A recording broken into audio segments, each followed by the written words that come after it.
Teacher గారు. వారు లేకపోతే మన జీవితం అంతా అగమ్య గోచరం అనమాట, చీకటిగానే ఉంటుంది.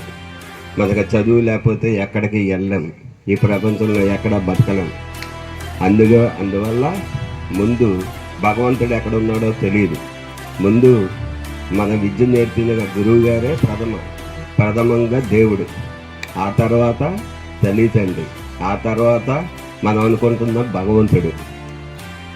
కాబట్టి ఇక్కడ టీచర్స్ చెప్తున్న లెసన్స్ అన్నీ శ్రద్ధగా విని ప్రతి అక్షరాన్ని కొల్లిపోకుండా ఇంటికి వెళ్ళిన తర్వాత కూడా మళ్ళీ మననం చేసుకొని ముందుకెళ్తే మనకు మంచి మార్కులు సాధిస్తే మన స్టూడెంట్ మంచి భవిష్యత్తు ఉన్నదని ఎక్కువగా సంతోషపడేది మనకే విద్య నేర్పిన టీచర్ గారే.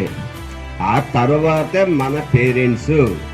నేను ఫలానా స్కూల్లో ఇలా చెప్పడం వల్ల ఎంతమంది స్టూడెంట్స్ పాస్ అయ్యారు, మెరుగైన స్కూల్లో మంచి ర్యాంక్ వచ్చింది, నాకు అదే ఆత్మ సంతోషం అని చెప్పి మన అందరికన్నా ఎక్కువ సంతోషపడేది మన గురువు గారే.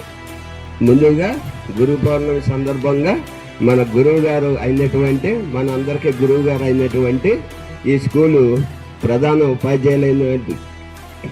ఉపాధ్యాయులైనటువంటి హెచ్ఎం గారు శ్రీనివాస్ గారిని ముందు మీ అందరి ఆధ్వర్యంలో మా తరఫున వారి తరఫున ఉన్న టీచర్స్ అందరం కూడా వారి ఆధ్వర్యంలో వారికి చిన్న సన్మానం చేయాలని ఒక ఆలోచన మాకు ఉన్నది.